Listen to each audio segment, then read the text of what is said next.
Boa tarde a todos. Então, 30 anos eu trabalhei só numa empresa, né? Em usina são 40 anos. Então, com álcool, assim, com destilação de álcools especiais, eu já conheço há mais de 30 anos, certo? Então, eu tive sorte de ter um professor que me deu... o aprendizado meu álcool especial foi com álcool neutro, que é o mais difícil de fazer, mas eu aprendi a fazer sem ter que ter nenhuma degasagem. Não preciso perder etanol para fazer o etanol, o neutro, certo? Então, hoje o que a gente vê no mercado, hoje aí nas usinas, o conceito é, vou fazer um álcool melhor, tem que degasar. Mas a gente faz isso em muitas usinas aí, não precisa degasar exageradamente para fazer o álcool especial. Então, eu vou demonstrar aqui para vocês, por algumas coisas, como que a gente chega perto disso. Então, e tem gente até que já desistiu de fazer esse tipo de álcool pelas perdas que ocorrem, certo? Mas dá para fazer sem muita perda. Por exemplo, existem vários tipos de álcool especial.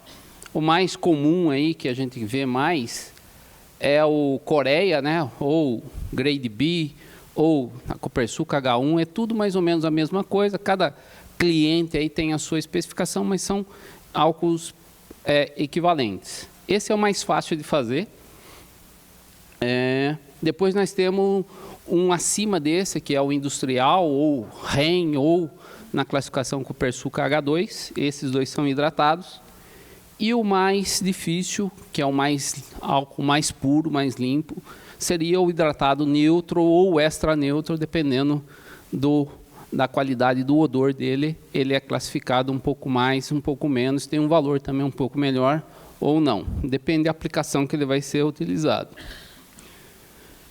Depois, falando de anidro, nós temos um anidro também, que ele é muito requisitado. Eu chamo ele de anidro Europa, que é o que vai lá para a Europa, mas é como se fosse um grade B anidro.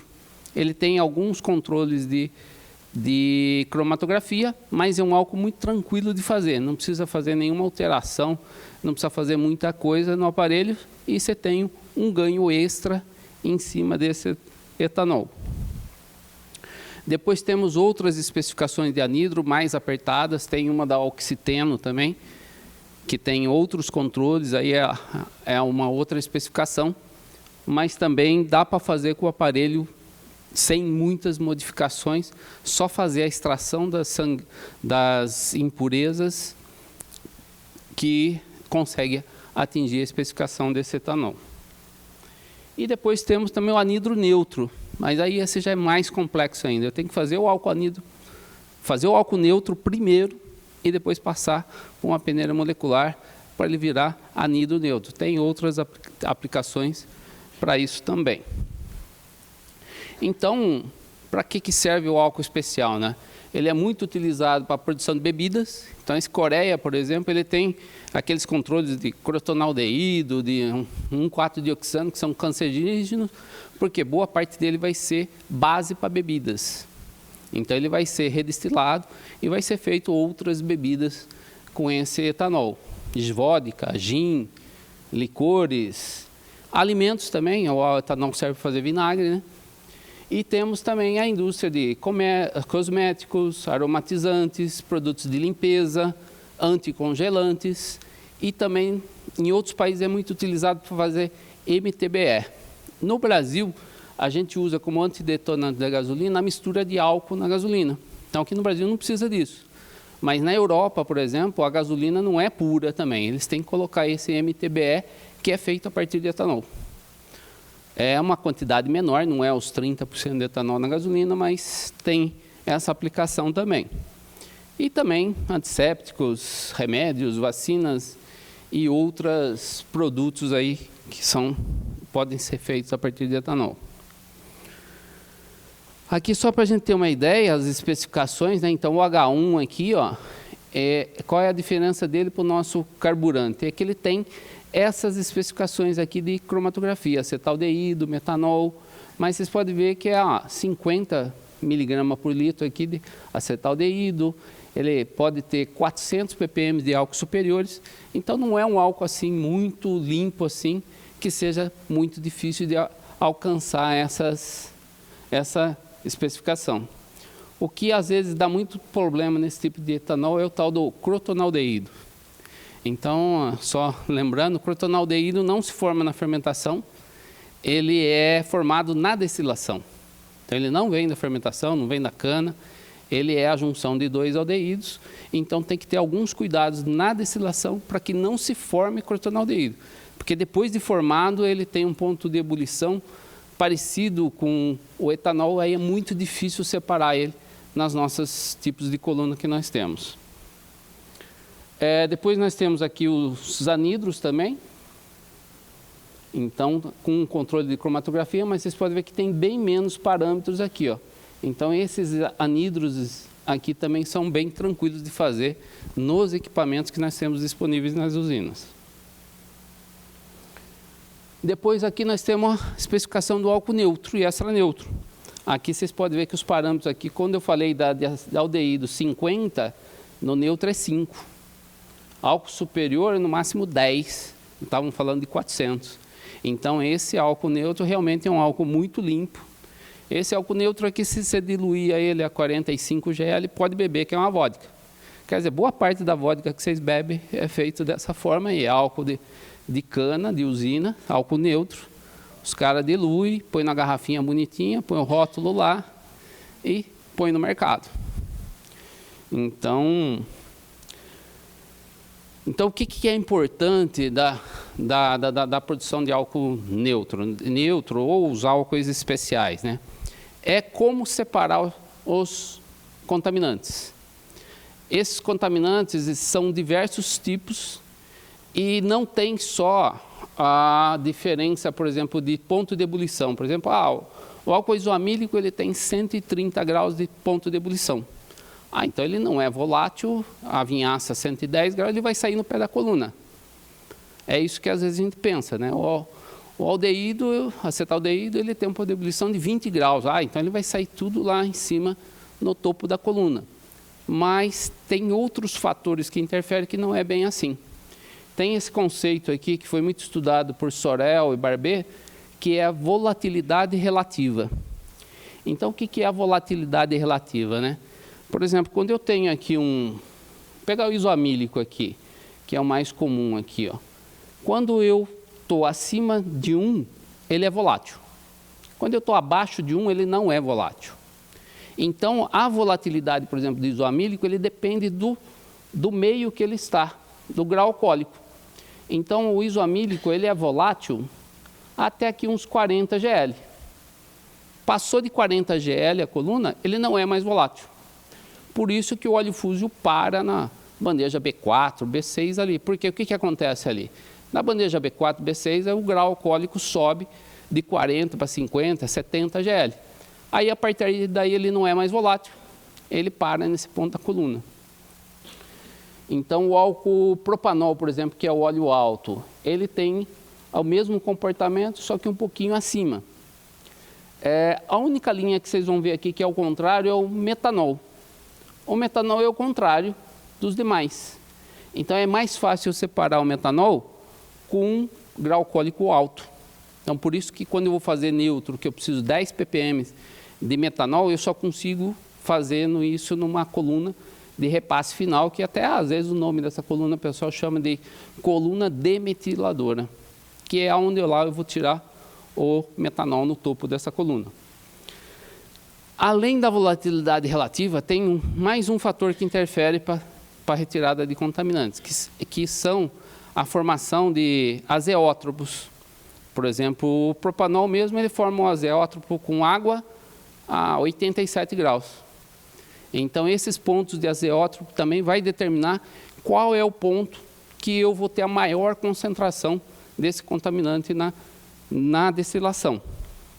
Então, por exemplo, aqui para mim tirar óleo fúsio, ó, aqui é o número de bandejas. Então, o óleo fúsio ele vai se concentrar, a maior parte dele, ó, nesse ponto da coluna aqui, ó, que é lá na bandeja 2, 4, 6, depende da carga, a temperatura que o aparelho está trabalhando.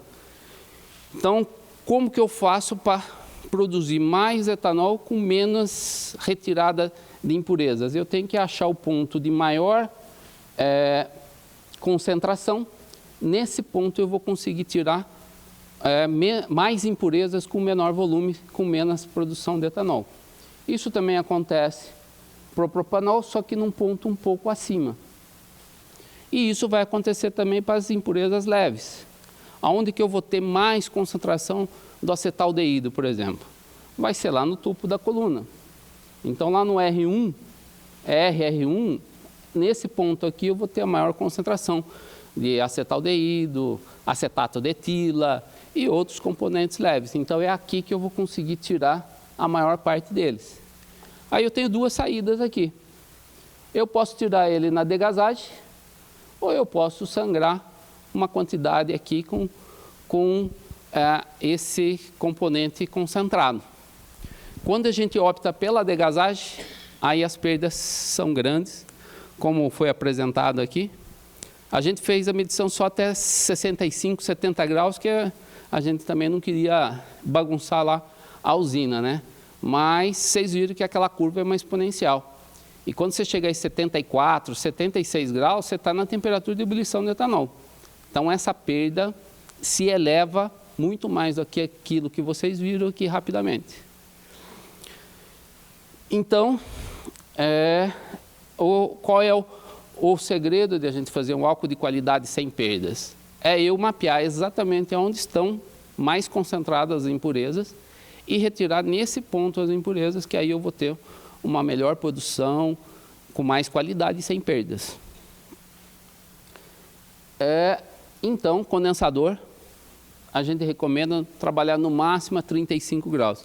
No estudo aqui está até dizendo que pode trabalhar um pouquinho mais, mas 35 graus funciona bem para a qualidade e dá para fazer um álcool bom com 35 graus e evitar o máximo de perdas. Depois, esse aqui é uma foto de uma degasagem, quer dizer, no R é normal você ver essa fumaça branca. Isso são os aldeídos. Então aqui é normal essa fumaça, você vai ver que mesmo com o condensador frio vai sair essa fumaça branca. E é normal, isso tem que sair mesmo do etanol. Na coluna B, aí nós já temos os condensadores E1, E2. Aqui nós temos uma sangria também, que depende do aparelho, ele pode estar conectado aqui para ser devolvido para a coluna D. Aqui ele vai fazer mais uma epuração e vai sair lá na tomada do R1. Ou tem algumas usinas que essa tomada aqui vai diretamente para volante. Eu acho um desperdício jogar para volante, mas dependendo da contaminação que você tem no etanol, às vezes isso é necessário. Ou às vezes você pode agregar esse álcool aqui, que já é um álcool pronto, com outro álcool hidratado, diluir ele, porque ele não vai dar acidez, ele vai dar acidez alta, condutividade alta, mas você pode diluir ele no hidratado e também não ter perda disso e não precisar jogar pela degasagem. E também 35 graus, não tem perdas, então dá para fazer tranquilamente. Esse daqui, ó, vocês conseguem ver aqui, ó, isso aqui é uma destilaria trabalhando, aqui estava 70 graus. Vocês conseguem ver o etanol aqui, ó. Então aqui, ó, vocês veem ali o etanol saindo ali. As duas degasagens aqui eu medi, no dia estava 70 graus. Então essa perda aqui realmente é bem grande. E às vezes a gente vê isso aqui, gente, para a produção de hidratado carburante. Às vezes o cara quer acertar a acidez e condutividade do etanol, porque o laboratório está cobrando dele que o álcool saia na especificação. O chefe dele está cobrando ele porque não gasta insumos. E a degasagem não tem ninguém cobrando. Ninguém sabe quanto perde lá. Então, às vezes, aí, qual é o jeito que o destilador dá? Acerta aqui e deixa todo mundo contente, certo?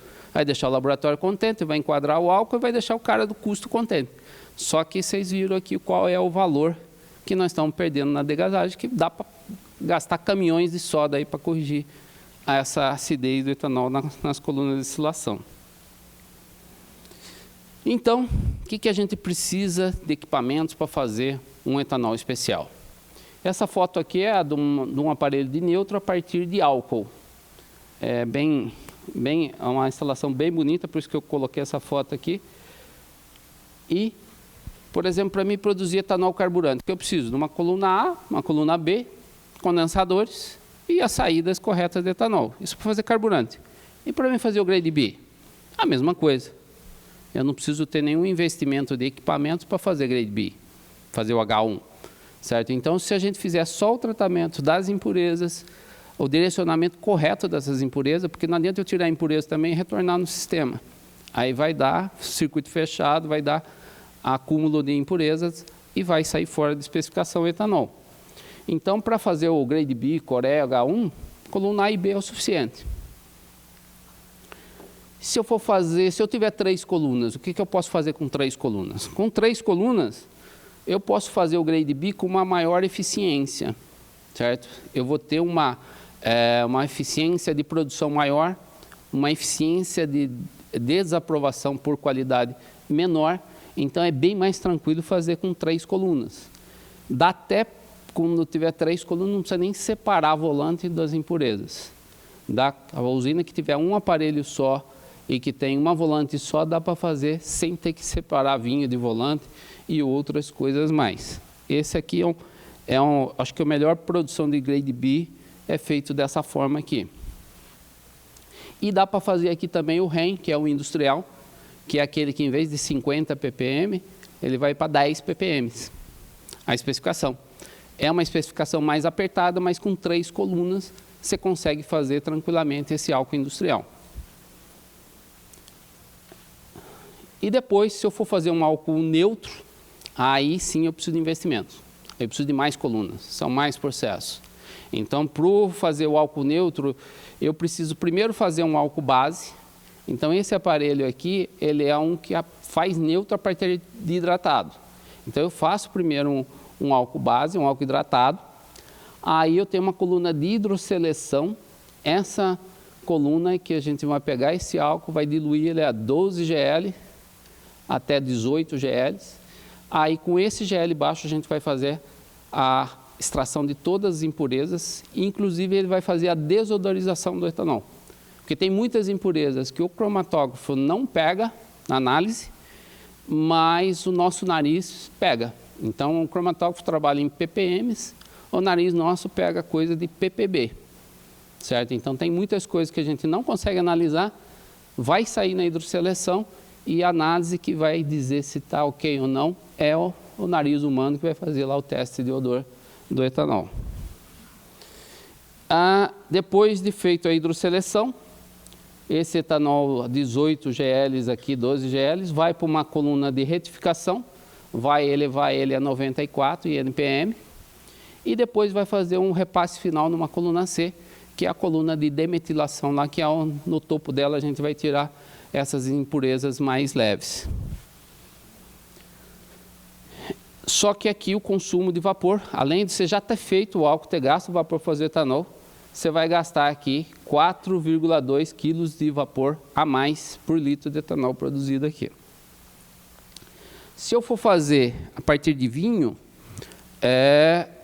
eu vou ter uma coluna A aqui, eu posso ter uma coluna A com algumas bandejas aqui e tirar um álcool aqui já, um álcool base concentrado, e esse álcool já segue o caminho de hidrosseleção, retificação e demetilação.